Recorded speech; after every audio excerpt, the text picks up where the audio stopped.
Hey everyone, today I'm talking about The Fog, directed by the master of horror, John Carpenter. Now, this was released in 1980, and it's about some mysterious fog, believe it or not, which covers a small town. But the fog is actually filled with ghostly pirates out for revenge. It's a bit of a slow burn for some, but believe me, stick with it, because the tension and dread build as this town gets gradually covered by this ominous, otherworldly, supernatural, glowing fog. Honestly, it looks amazing even now. Apparently, John Carpenter was inspired by a trip to Stonehenge while he was over here promoting Assault on Precinct 13.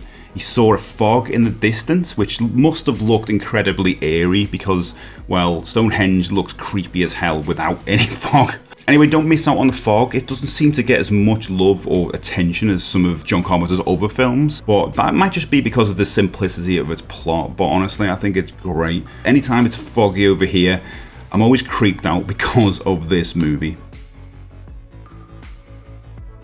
Today I'm talking about the 1976 horror film Burnt Offerings. It's about a family who buys a house at an amazingly low price and think they've got the deal of the century. The only issue is the house is evil and it's affecting the family the longer they live there, so why don't they just leave? Easier said than done. With a boatload of stars including Bette Davis, Oliver Reed and Karen Black, Burnt Offerings is a really creepy psychological haunted house film. Absolutely one of my favourites growing up, and I really saw it too young. There was one scene in particular where the family are trying to escape the house, but the mother is nowhere to be seen. She's later discovered rocking back and forth in the attic. If you know the scene, you know what comes next. It's a very simple but very effective moment, one that will stick with me forever, so go and watch it. Based on a novel by Stephen King and directed by Tobe Hooper, today I'm talking about the TV miniseries Salem's Lot. It's about a writer who returns home to find that people in his hometown are being turned into vampires. With the aim of a few new friends, he aims to find out what's really going on that house on the hilltop. Stephen King's 1975 novel was adapted to TV after Hollywood failed to produce a script worthy for the big screen. I mean, if you've read one of his books, you'd know that probably makes sense because they're like 1 billion pages. I was kind of traumatized with this series as a kid. Same with another series adapted from a Stephen King book, which we'll probably get into in another video. But this is a horrifying scene with a vampire boy flying outside a friend's window asking to be let in. With the billowing glowing clouds and the creepy music and those yellow eyes, it's back of the couch stuff. I remember not being able to sleep after I first saw this, and the reason I like to keep my curtains shut when I go to sleep. Go watch Salem's Lot. Released in 1981 and directed by John Landis, today I'm talking about American Werewolf in London. While on vacation in England, 2 American backpackers are attacked by a wild beast. One doesn't make it out alive, but the other survives, almost being fatally wounded. Can you see where this is going? After a narrow escape from death, David begins to experience changes.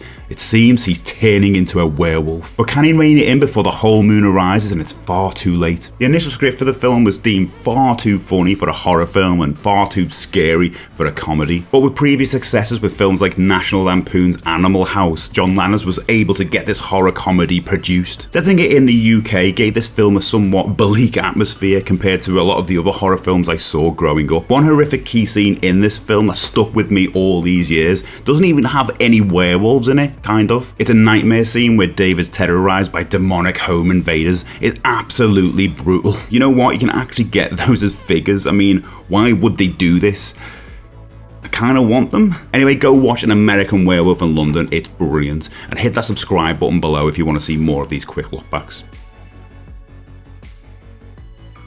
Set in space where nobody can hear you scream, today I'm talking about the 1979 Ridley Scott film Alien. While on a routine mission, the crew of the cargo ship Nostromo answer a transmission from a nearby moon. Deciding to investigate, they suit up and head to the source, only for one of the crew to become infected by an alien life form. All seems well and good when the life form detaches and dies, but the crew have a new problem, a new deadly alien with acid for blood, killing them off one by one on their own ship. Apparently Ripley, played by Sigourney Weaver, was supposed to die at the end during the final confrontation with the alien. In fact, it was originally set out that she was going to get her head bit off by the alien, and really glad this didn't happen, not just because the sequel Aliens is an incredible film too, but because Ripley really does deserve to live after everything she goes through in this. Talking about the sequel Aliens, I actually saw that before I saw this, and I was not prepared for the tonal shift. It's far more terrifying than the action-packed sequel, made more so by the fact that this crew aren't mercenaries. They're normal workers unprepared for the terrifying situation ahead of them. One key scene for me is when Dallas, the captain of the ship, attempts to flush out the alien while manoeuvring the air ducts with a tracker. It's incredibly tense stuff and still makes me jump when the alien appears. So do yourself a favour and add Alien to your watch list, especially if you've somehow managed to miss it. Friends to the end? Well, let's find out, because today I'm talking about the 1988 Tom Holland film, Child's Play. A single mother buys his son a good guy doll for his birthday, but how unlucky, it's been possessed by the spirit of serial killer Charles Lee Ray. After some gruesome murders occur, will she come to the conclusion that it's Chucky the doll at play, or continue to think that it's his son acting up before it's too late? You know, originally the good guy doll was supposed to have fake blood, which would have been really bizarre. I mean, yeah, you can get dolls that cry and pee and even poop, but bleed? That's messed up. I'm glad they went for a standard sort of doll, but let's be honest here, the good guy doll is creepy as hell anyway. One key scene for me in this film is when the mother discovers that there were no batteries in the box with the doll, so this doll's been talking all this time without any power. When Chucky then comes alive for the first time in front of her, it's actually more hilarious than scary, if I'm honest, because he just swears his plastic little head off. And coincidentally, the film was actually titled Batteries Not Included, but it had to be changed for obvious reasons. But yeah, this film did pretty well. It spawned off a bunch of sequels, spin-offs, reboots, and even a TV show. Not bad for a killer doll, hey? Oh, and I've not actually seen the TV show, so if you think it's worth seeing, please do let me know in the comments. I've just not been able to catch it yet. They're here, and that means today I'm talking about the 1982 Tobe Hooper film, Poltergeist. A family move into a new home in the suburbs. They've got everything they could need. They've got loads of room for the kids to run around, a big kitchen, even a pool. Just one thing, it's haunted, and the hauntings ramp up, eventually leading to the abduction of their daughter, Carol Ann. In desperation, the family bring in a spiritual guide to help recover their daughter and end this horror once and for all. Originally, the project was set out to be a sort of sequel to Steven Spielberg's Close Encounters of the Third Kind, actually called Night Skies. Cool title. But director Tobe Hooper wanted to concentrate on supernatural rather than science fiction elements. And I'm glad he did, because this film was really scary for me growing up. It was all about the clown scene. While in bed, Robbie, the son, attempts to sleep trying to ignore the clown doll at the end of his bed. I mean, to be fair, that is one creepy clown doll. He wakes up moments later to find the doll has disappeared, and after looking under his bed, is grabbed by the doll and pulled away. It was the creepiest thing ever to me as a kid. I mean, I never liked clowns anyway, but let's be honest here, clowns have had a bad rap for the last 30 years or so. Nobody likes them. I mean, when was the last time you saw Ronald McDonald? Anyway, go sit close to your TV sets and watch Poltergeist. It may have been scripted, but for an 11-year-old, this was as real as can be. Today we're talking about the 1992 TV film, Ghostwatch. Filmed as a live reality TV mockumentary on Halloween night, Ghostwatch follows the spooky goings-on around the Early family. Make it out alive? An estimated 1 million people phoned in to either give praise or complain the night Ghostwatch was shown. And if you were lucky to get through, as most hit the engage tone, you were reassured that this was just a TV show, it wasn't real. But for the rest of us, this was a nightmare that would stick with us for years to come. And the reason it was so effective was not just because a lot of us were impressionable young kids at the time. I mean, that helped. But it was also because the presenters/cast were believable. For example, Michael Parkinson was a renowned serious TV interviewer, and Sarah Green, a children's TV presenter, both of whom you wouldn't expect to take part in something like this. It was genius casting, and I remember that Halloween night vividly. I just come back from a successful night's trick-or-treating with my brothers. I had a bag full of sweets and goodies. I was living the high life. Then we sat down to watch Ghostwatch. Anyway, go watch Ghostwatch. It's still really spooky even when you know it's not real. It's time to tear your soul apart, because today we're talking about Clive Barker's 1987 film, Hellraiser. Chasing the ultimate thrill, Frank opens a mysterious puzzle box that literally tears him apart and is taken by mysterious demonic creatures called Cenobites. Time passes and his brother Larry moves into the house where Frank dies, and he accidentally wounds himself, shedding blood on the floor. This results in somehow resurrecting Frank, although not fully. Secretly teaming up with Larry's wife, who he promises to run away with, they plan to lure hapless men into the room and murder them so Frank can fully heal. It's up to Larry's daughter, Kirsten, Kirsty, who also, after opening the box, strikes a deal with the Cenobite to return Frank to them. But will she do so in time before they take her instead? Wow, that was not an easy one to surmise. This was a very different horror experience for me as a kid. I was used to seeing slasher villains like Freddy and Jason, but this was way out there. It was more psychological than the other films, I guess, what with the discussions of pain and pleasure and things like that. Yeah, you ain't gonna get that sort of thing in a Halloween film. But yeah, as a kid, it definitely felt gory and definitely something I shouldn't have watched. I mean, just look at the cover. I do actually remember going into a video shop and being completely freaked out by this image. It was crazy. I mean, what other kid wouldn't? But it didn't stop us watching it or any other horror films in general, because it's the reason we like roller coasters. We just crave that thrill. You know, like Frank in the film opening the box. We couldn't resist. So don't resist adding Hellraiser to your list if you've not seen it. It is a classic. It's the night he came home, because today we're talking about John Carpenter's 1978 film, Halloween. Years after murdering his sister, Michael Myers escapes a mental hospital to return home to wreak havoc on Halloween night. Will babysitter Laurie Strode manage to evade him long enough for Michael's psychiatrist Dr. Loomis to finally catch him? This is definitely up there with my favourite horror films, and I think the reason is that it's so simple but yet so effective. Michael Myers is described as the shape in the credits, as well as being a force of nature by John Carpenter. There's no real motive, he can't be reasoned with, he just kills, and that's scary. His iconic mask was actually created using a Captain Kirk mask with a few modifications. That pale, featureless expression is incredibly haunting, especially coming out of the dark. All these elements fused with an incredibly iconic and unsettling soundtrack have given this film and franchise legs for many years to come. A key moment for me is just after Laurie stabs Michael. He's laid out flat in the background while Laurie is attempting to recover. All of a sudden he rises almost robotically and turns towards her. It's really well done and very creepy, and it actually puts me in mind of The Undertaker from wrestling, which is such a weird connection, I know, but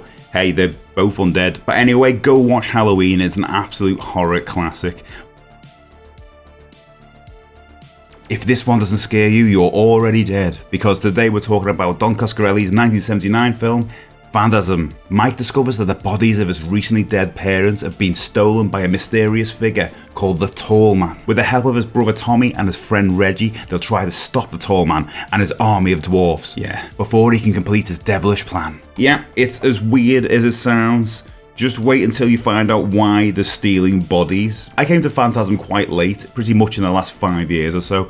I love it. It has a really odd atmosphere to it, quite surreal, and you're never quite sure what's going on. It's like a nightmarish fever dream in parts, and I guess that's kind of its appeal. The main musical theme used throughout is synonymous with the franchise, and dare I say, just as iconic as, say, the Halloween theme. One memorable scene for me, and a part that's become a main staple for the series, is the flying sphere scene. Mike breaks into a funeral home to find out what's going on, but he gets cornered and grabbed by a caretaker. Meanwhile, a flying silver sphere is doing the rounds and heads for Mike at full speed. Mike moves out the way just in time, and the sphere penetrates the caretaker's head and drills right into it. It's gruesome stuff, and it's crazy to think that this idea came directly from the director's nightmares. Talking about the director, Phantasm had such a low budget that Coscarelli was responsible for writing, directing, and editing the film. That's a feat. Quite remarkable, really, for a film that spawned a bunch of sequels. Anyway, go watch Phantasm. Yes, it's weird, but it's really kind of cool too.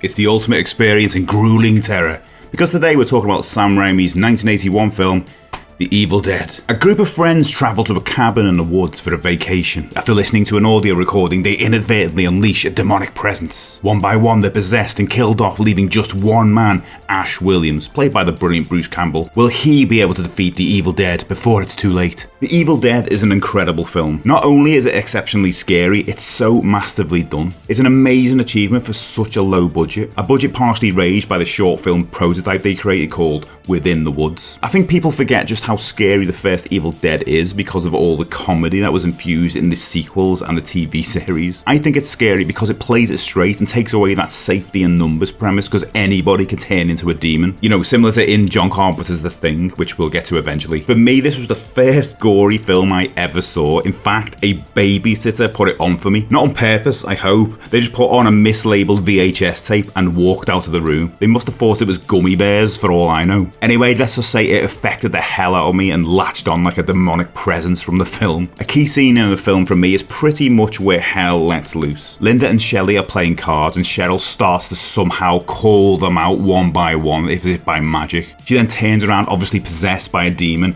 levitates and starts screaming at them that they're all gonna die. It's really sinister and culminates in her stabbing Linda's ankle with a pencil. That was a hard image for me to shake as I was lying in bed as a kid. So yeah, go watch The Evil Dead and you can have nightmares too. Six Soldiers, Full Moon, No Chance. Today we're talking about Neil Marshall's 2002 film, Dog Soldiers. A group of soldiers on a training exercise on the Scottish Highlands are attacked by werewolves. Holding themselves up in a seemingly deserted house, they're surrounded and attempt to wait it out to the next day. I've never been particularly scared by werewolves. Sure, American Werewolf in London and The Howling have their moments, but I think it took till Dog Soldiers to be creeped out by them. They're portrayed as ferocious, savage beasts, but they work together.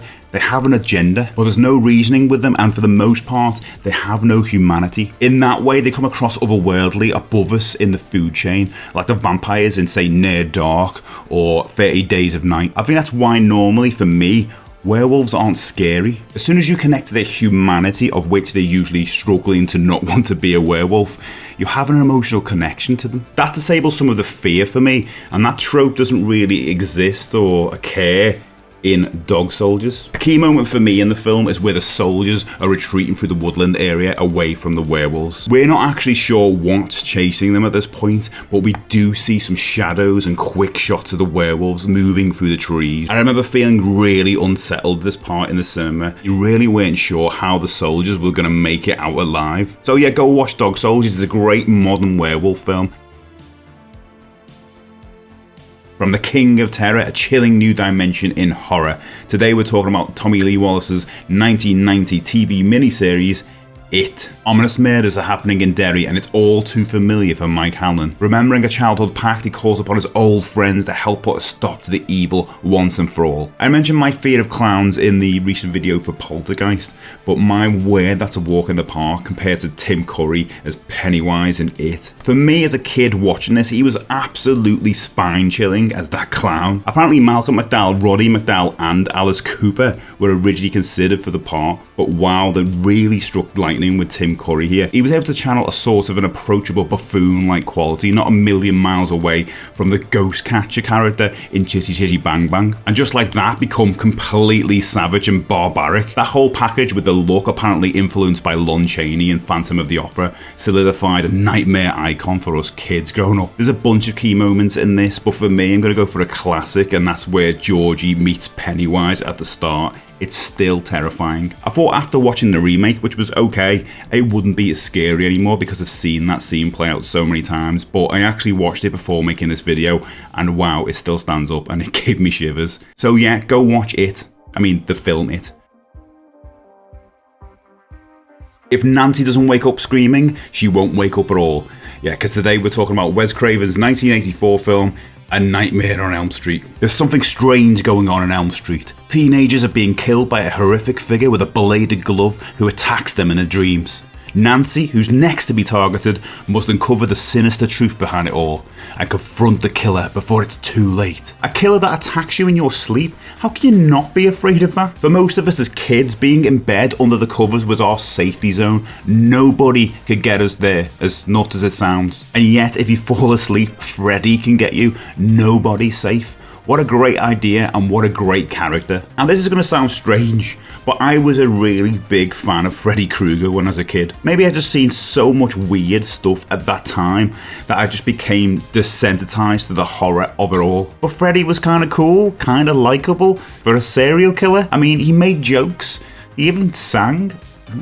He was very different to the other horror icons of the time, more similar to the likes of Chucky from the Child's Play movies. He had a personality. He was actually named after a bully when Wes Craven was young. Now, I don't know about you, but I just couldn't imagine anybody else but Robert Englund in those movies in the 80s. He just brought a bit of a devilish charm to that role. Now, this film isn't even my favourite Nightmare on Elm Street film. That would go to Dream Warriors. But I love the unfolding mystery to this one. It feels like a proper horror film, especially because Freddy is subtly used and there's far less humour. That comes later. A key moment for me is when Tina and her boyfriend Rod are sleeping together. Tina dreams of being chased by Freddy, and as she's caught, Rod wakes up to see her thrashing all over the room, including the ceiling. It's absolutely amazing but incredibly done, achieved with a rotating room, which is crazy when you think about how much work had to go into filming this scene. So go watch A Nightmare on Elm Street, but be careful when you sleep. The scariest movie of all time. Today we're talking about William Friedkin's 1973 film, The Exorcist. Regan is a lovely kid, but she has one small problem. She's been possessed by a demon, perhaps even the devil himself. When her mother reaches out to priests for help, their faith is tested as Regan's torments develop. Now, I actually first saw the film when it was re-released here in the UK in 2000. I remember that screening vividly as a friend I went with actually fainted. That really set the tone. It was a film I knew of mostly due to my parents telling me how scary it was for them when they first saw it back in the day. And it's hard for me to envision what it was like seeing this for the first time back in 1973. You know, having a young girl utter those horrible things and do that awful thing with the cross. I mean, I think that would still be infamous now, I reckon, but back then, wow. Apparently Jamie Lee Curtis was asked to audition for the role of Regan, but her mother, Janet Leigh, turned it down. Linda Blair ultimately got the part, obviously, and wow, what a performance for such a young kid. The film itself is a masterpiece and gets better with each watch. The slow build of dread to the intensity of those bedroom scenes, it's powerful stuff. Now, I'm not religious, but this film is all about your suspension of disbelief. While you're watching, you truly do believe in God and evil and everything in between, and I think that's the mark of a really good movie, to, you know, bring you into its world as if you're one of its citizens. It's something that stands apart from the other horror films I've mentioned too, and one I'd say is a must-see for non-horror film fans. It's just a great movie. A key moment for me in the film is at the end, where Father Karras demands that the demon leave Regan and possess him instead, and after doing so he jumps out of the window and tumbles down those iconic stairs. It's such a great climax to the film, and maybe one day I'll be able to visit those stairs, but, you know, I won't be tumbling down them. So yeah, go watch The Exorcist. The power of Christ compels you, or well, I do anyway.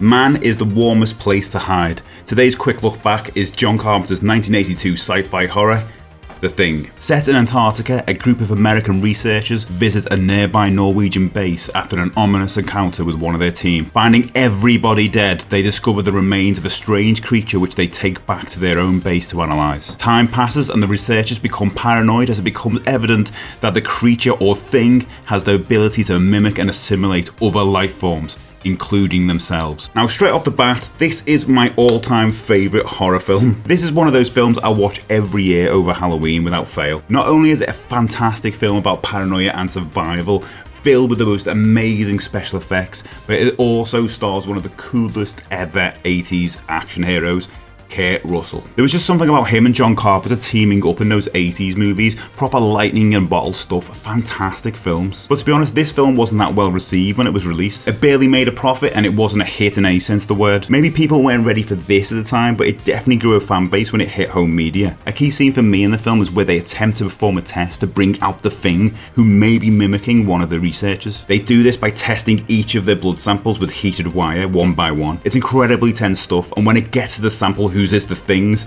all hell breaks loose, and it's awesome. So go watch The Thing, This Thing. The Night No One Comes Home. Today we're talking about Tommy Lee Wallace's 1982 film Halloween 3, Season of the Witch. Yep, the one without Michael Myers. When a man brought to the hospital is brutally murdered under mysterious circumstances, Dr. Daniel Chalice decides to investigate. Along with the dead man's daughter Ellie, Chalice ends up at the Silver Shamrock factory where ominous Halloween masks are made. So you may have noticed there was no mention of Michael Myers in the synopsis just then, because he's dead. After Halloween 2 was supposed to kill him off properly, the series was supposed to continue as an anthology. Each year, a new spooky story and a fresh director, and to be honest, I would have loved that. This film is incredibly tense, there's no time for a breather as it builds and builds to its dark conclusion. That's helped a lot by the fantastically manic performance by Tom Atkins and a stellar soundtrack. John Carpenter and Alan Howard were on music duty for this film, and wow, what a soundtrack. It's definitely up there with my favourites and 100% underrated, definitely in the shadows of the Michael Myers themes. But with this film, I really love the idea of using witchcraft and technology. It's an interesting concept, and those masks used to freak me the hell out as a kid, but I suppose that's what Halloween is all about. A key scene in the film for me is where a family is subjected to watching the Silver Shamrock Halloween advert. Their child puts on a Halloween mask as instructed in the ad, and seconds later collapses onto the floor. Hundreds of bugs and snakes and all kinds of creepy crawlies just start piling out of the mask and ultimately kill all the family. It's horrifically unsettling, especially to the soundtrack of that horrible advert. So go watch Halloween 3 because there's not many days until Halloween, etc. If you love being scared, it'll be the night of your life. Released in 1985 and directed by Tom Holland, today's quick look back is Fright Night. Charlie's got a new neighbour, but there's one problem. He's a creature of the night, a vampire. With the help of the TV vampire killer Peter Vincent, they attempt to stop the vampire before he kills them all. I always took it as a horror comedy growing up, which I guess it is, but watching it now as an adult, I realise all of the mature themes, including some really gruesome special effects. I guess it was the fantasy nature of it too that made it less scary, more fun, if that makes sense. In the same way with The Burbs, for example, where you have a potential monster moving into the area, the kind of situation that could potentially happen to any of us. Hey, we've all had monsters for neighbours at some point in our lives, eh? Roddy McDowall as the out-of-work TV vampire killer absolutely makes this film for me though. I'd actually say the same for David Tennant in the remake, which I actually thought was okay. But here I just love the idea of a fake vampire killer meeting the real thing, and Roddy brings so much fun to the role. One memorable scene for me is when Charlie and Peter chase the vampire into the basement. Charlie is confronted by his girlfriend Amy, who's recently been turned, and he tries to repel her with a cross. She tries to emotionally guilt trip him, and as soon as he steps forward, she raises her head to reveal the most gruesome transformation. It's the biggest fright of the film, and apparently it was a last minute idea. It works so well, so much so that they actually included it as the face in the poster. So yeah, go watch Fright Night. Do you know anything about witches? Because today we're talking about Dario Argento's 1977 film Suspiria. A young American woman enrolls at a German ballet academy, unaware of the sinister goings-on behind the scenes. After some brutal murders take place, will she uncover the truth before she's next? As much as this film is scary, and I mean it is scary, it's actually quite freaky, it's also quite beautiful. The art deco design of the school mixed with the deeply saturated colours works so well. Every frame is a painting, as they say. This works in its favour when you lose grasp of the plot now and again, which I do tend to. The incredible soundtrack by Goblin, who are more than just music, they're a character. Sometimes the music is uncomfortably high in the mix, which just adds to how unsettling this film is overall. A key moment for me in the film is when Sarah, one of the girls in the school, is chased around the corridors by somebody unknown. Trapped in an attic room, she escapes through a small window just before the door to the room is opened. Unfortunately, the window leads to a room full of razor wire she's just fell into. Trapped here, the killer arrives and slits her throat. It's horrible, really unsettling, and it's only later when it hits you. Why did they have a room full of razor wire? But anyway, go watch Suspiria, it'll freak you out, but it's awesome. A nightmare of terror travelling aboard the Horror Express.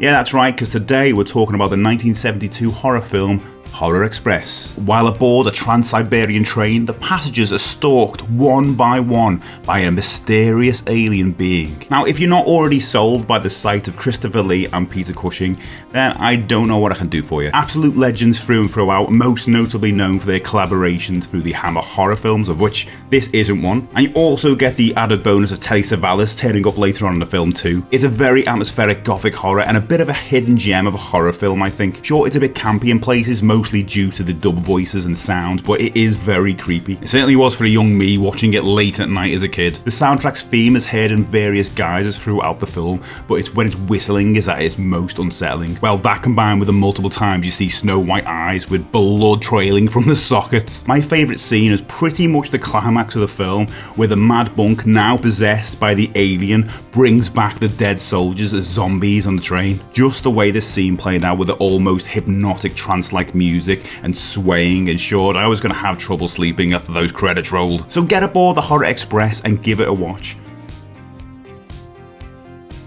You know who to call when you've got ghosts, but who do you call when you've got monsters?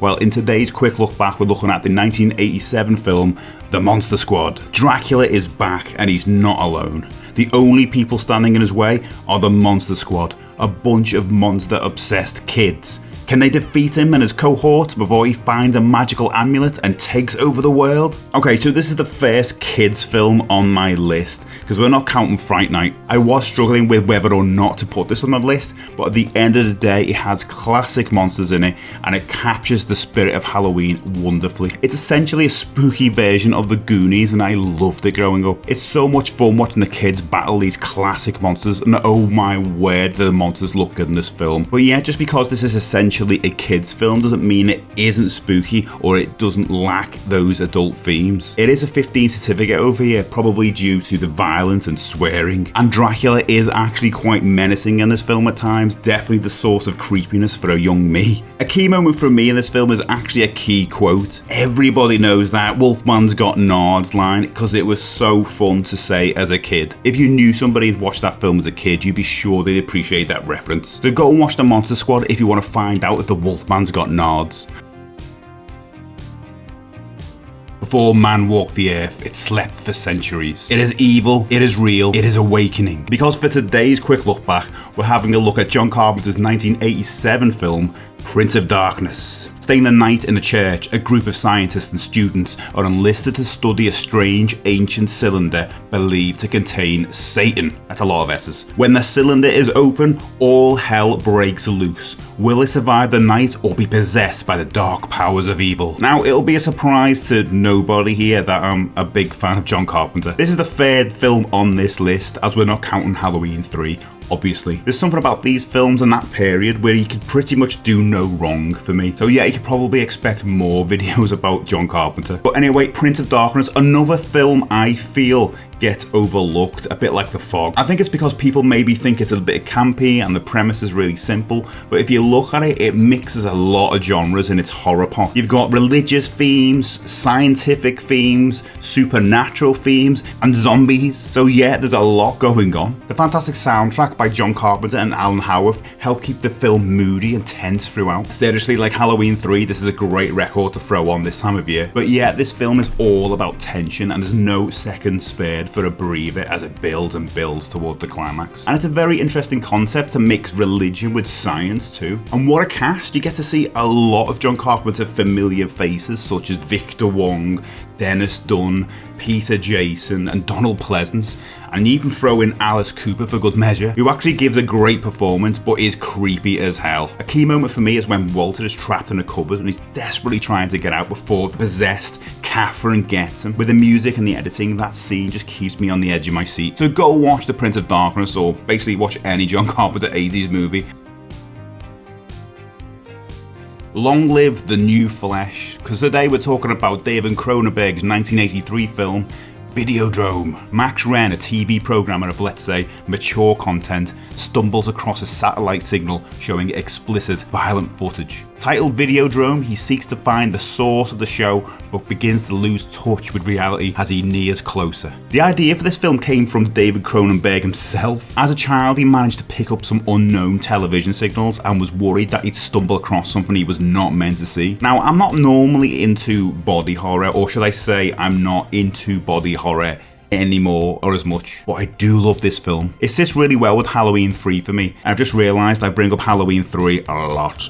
But both films have somebody uncovering these large horrific conspiracies with these deeply foreboding soundtracks. I'm absolutely hooked by them, but maybe that says a lot about me. But anyway, a key moment for me in the film was when Max, now suffering from hallucinations, encounters Nikki Brand as the TV, enticing him closer. The pulsating TV, coupled with Nikki's heavy breathing, is obviously meant to be erotic, but so creepily done, and an interesting concept to fuse technology and erotica. A theme not dissimilar to Cronenberg's later film, Crash. The effects still looks great, but what do you expect from the same team who worked on American Werewolf in London? So go and watch Videodrome, but don't get hooked. Don't dare see it alone. Because today's quick look back is 1958's Dracula. Jonathan Harker arrives at the castle of Dracula to start employment. Unbeknownst to Dracula, Harker intends to murder him as he is in fact a vampire. But alas, he fails. With the plan foiled by Dracula, it's now up to Van Helsing to finish the job before it's too late. Now, I didn't grow up watching the Universal horror movies when I was a kid. I got into those a lot later. But I was absolutely obsessed with Hammer horror, especially the Dracula series. Christopher Lee oozed as much charisma with the role as he did terror, and he hardly said a word. It's actually weird to hear him speak as Dracula, as he does a little in this film. Apparently he was just paid £750 for the role. I wonder how much that would be in today's money. But anyway, you've also got the amazing Peter Cushing as Van Helsing. Is there any better duo? I think I've asked that in a previous video. These films used to transport me far and wide and years back into these amazing gothic worlds. And as well as the huge castles with endless chambers, I really used to love the taverns in these films too. They're always full to the brim with life and indulgence. And in this film you have our man Van Helsing walk into a tavern and all the fun and frivolity stops. You can almost hear a record scratch. It's wonderful. There are so many classic moments in this film, it's really hard to choose, and I initially wanted to go for Dracula's entrance because it's so iconic. But if I'm going to be brutally honest with myself, my favourite moment is the face-off at the end. Van Helsing, fearless and unafraid, faces Dracula and betters him. For a second, we think he might be done for, but it's seemingly just a plot, and bam, Van Helsing exposes Dracula to daylight, and it's all over. Fantastic. So go and watch Dracula, you bloody well should. Saving the world from witches is a tall order for a boy they've turned into a mouse. Today's quick look back is 1990s. The Witches. Based on the Roald Dahl book, The Witches is about a young boy called Luke and his grandmother Helga, who stay over at a seaside hotel, unaware that also in attendance is a convention of witches. Plotting to get rid of children once and for all, can the witches be stopped before their evil plan is carried out? Now, this is a comedy horror and it's only rated as a PG because it's basically a kids film. That said, there's a lot in here that's terrifying for kids, and I have a lot of nostalgia for this as I saw it a lot of times growing up. And being a massive Roald Dahl fan as a kid, I absolutely loved the book, and although there are some changes between the book and the film, namely the ending, I think it's a really good rendition, and I've not seen the new version of the film, so do let me know what you think about that in the comments. So what's scary about this film then? Well, as the title suggests, those damn witches. I mean, for one, the scene where the High Grand Witch peels off her face, as in like peels off her skin to reveal her true form.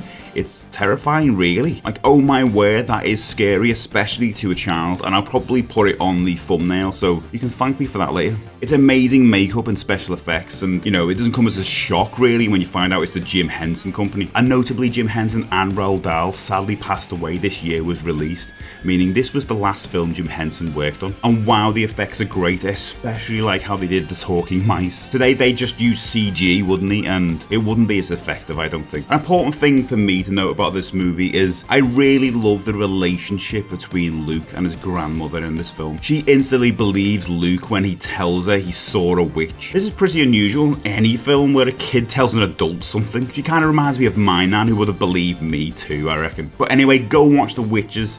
It's wonderful. On Friday the 13th, they began to die horribly one by one. That's because today's quick look back is 1980s Friday the 13th. Years after some brutal murders, Camp Crystal Lake is reopening. Unfortunately, the new camp counselors are being stalked and killed off one by one by a mysterious killer. Will any of them make it out of Camp Crystal Lake alive? It was inevitable Friday the 13th was going to be on the list. I've already done Halloween and A Nightmare on Elm Street, and it just feels wrong to miss this one out.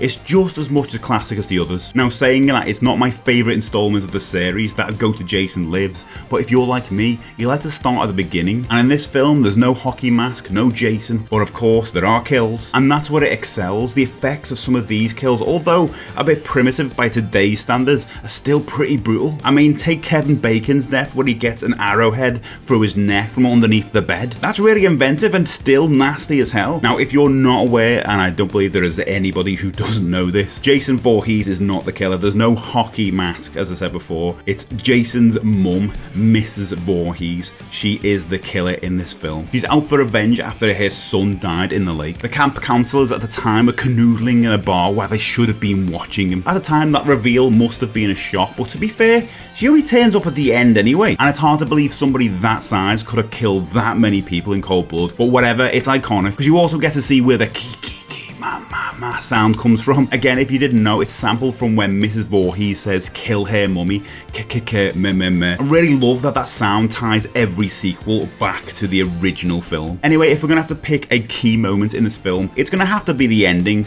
let's be honest. Being the only survivor, Alice lays in a boat in the center of the lake while some lovely soft music plays. As we zoom into her looking super happy to see the police arrive, a young Jason dives out of the water and grabs her. It was seemingly just a dream, but a great fake out, and it was apparently suggested by Tom Savini as a good way to wrap up the movie, just like Carrie. Anyway, go watch Friday the 13th, it's iconic. Where shopping can cost you an arm and a leg.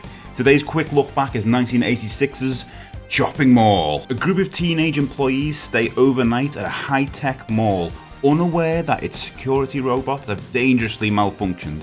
Will they make it out alive before the robots kill them all? Now let me start with saying this. This isn't a good film. The acting isn't great and it's not remotely scary. What it is though is a lot of fun and I absolutely love it. It's obviously a low budget slasher horror and with that comes some quirks. And those quirks are the killbots. Yes, you heard me, killbots. That was actually intended to be the name of the film, but it didn't work with test audiences, so they went with Chopping Mall, which is a brilliant pun, but it's just a shame that there's no chopping in the film, and they're absolutely awful. They make so much noise, and they're so slow, it's ridiculous. You'd understand it if it was the Terminator coming after these teenagers, but it's like they have to wait for the robots to catch up to kill them. Talking about the Terminator, well, Arnie. Film Commando was apparently shot in the same mall as in this film. I'll never watch this film the same way again. My favourite moment in the film is where Leslie gets her head blown up by one of the killbots. The killbot then turns to the onlooking horrified teenagers and says, "Thank you, have a nice day." It becomes a bit of a catchphrase, but it's hilarious. So anyway, go watch Chopping Mall. It isn't scary, but you might have a good laugh. 6 students are about to find out that their teachers are really from another planet. Today's quick look back is 1998.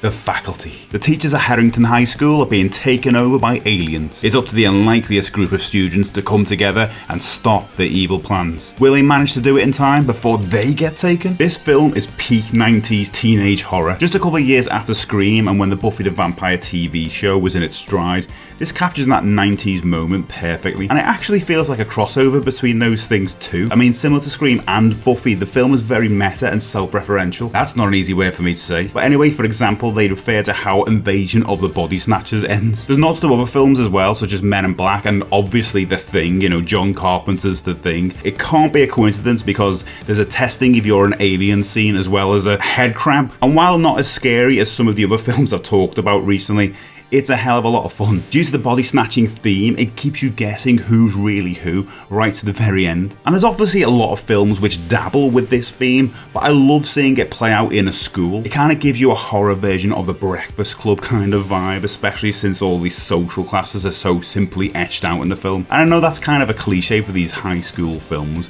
but I was around the same age as these characters when I first saw the film, so I thought I could kind of relate to some of the things they were going through, apart from the teachers becoming aliens. A key scene for me in the film is when the group have captured the turned headmistress. They attempt to get her to take a drug that'll destroy the alien parasite, but she refuses. Casey then goes to plan B, which is to plunge it right in her eye, followed by Stan shooting it. The absurdity of how extreme it is obviously played for laughs, but it's a nice breather in between all the tension. But anyway, go throw on some Offspring or maybe some Creed, and then go and watch The Faculty. They will make cemeteries their cathedrals and the cities will be your tombs. Well, that's lovely, isn't it? Today's quick look back is 1985's Demons. A group of random people attend a mysterious film premiere at a recently reopened cinema. While trying on a mask in the foyer, somebody gets cut, causing a deadly demon-inducing infection. Now, finding they're all unable to leave, they're trapped and stalked by demons. Will anybody find their way out before they're all infected? This scared the hell out of me as a kid. Honestly, I remember watching this film at a cousin's house when I was way too young and impressionable to do so, and I just couldn't remove some of the scenes from my head afterwards. It's a brutal film, especially if you're not used to gore, and oh my word, there is gore. It's gonna be really tough to show clips for this one. But yeah, now as an adult, I bloody love it. I mean, watching it now, it's definitely a leave your brains at the door affair with this one, as once the plot is set, it's just a case of spiraling out of control for the rest of the film. So don't expect much in terms of story or character development. It's more about the gore, the special effects, and the set pieces, which are really cool, to be honest. I mean, riding around on a motorbike, chopping away at demons with a sword while heavy metal plays, what's not to like about that? Then a helicopter crashing through to the cinema and then slicing away at the demons with its blades? I mean, wowzers, kind of brings to mind the lawnmower scene in Brain Dead, if you remember that. Just take a look at the soundtrack too. Not only has it got a great original score by Claudio Simonetti, it's got some great songs by Billy Idol, Saxon, and Go West. It's so weird but really funny when their song We Close Our Eyes comes on. It just completely takes you out. I mean, it does take you aside from the tension and all the gore, so it's a much needed break, but it is funny. Anyway, I've already talked about some amazing key scenes, but there's one iconic image I want to mention too. It's the sight of the demons walking up the stairs towards the foyer. The way it's lit with the white glowing eyes against the cold blue light. It's obviously terrifying, but it's a really cool image. Apparently the glowing eyes effect was achieved by the actors wearing some kind of refractive paper over their eyes. It looks so cool. So cool, in fact, they used this image for the poster. But yeah, go watch Demons. It's awesome, but yeah, beware, it is pretty gory. They're here to save the world, because today's quick look back is 1984's Ghostbusters. A group of scientists denied funding at their university decide to open up their own business removing ghosts in New York City. As the paranormal activity dangerously increases, will they have what it takes to save the city before it's too late? First off, let me say this. This is a perfect film. It's able to do something that seems so difficult to get right, and that's fuse comedy with horror. And I think they were able to do that because they started with the horror first. I mean, Dan Aykroyd is an avid paranormal enthusiast. Seemingly he always has been. So he took this stuff really seriously. He's obviously a comedian too, but you combine that with Harold Ramis, who'd also written Animal House, Caddyshack, and Stripes. And then you sprinkle on the comedy genius of Bill Murray, and you've pretty much got lightning in a bottle. But yeah, I think it actually works because it's scary as well as funny. If you delve too far one way, it just doesn't work. That was my problem with the 2016 version of Ghostbusters. It had no darkness to it, it was just fluff. But this film has scary and even profound moments. You have Ray and Winston, not Ray Winston, talking about the end of the world, and it feels really important, even chilling. And as quirky as the giant Stay Puft Marshmallow Man trampling through New York actually is, it's also really unsettling, especially when you're a kid. I mean, that horrifying face it pulls when the Ghostbusters attempt to attack it with their proton packs, that stayed with me, and I hated it. Anyway, it's a film I rewatch multiple times a year, not just at Halloween, but you can't escape it this time of year, especially because of that iconic theme song. So go answer the call, go watch Ghostbusters, it's one of the best films ever made. But before that, go watch one of these videos.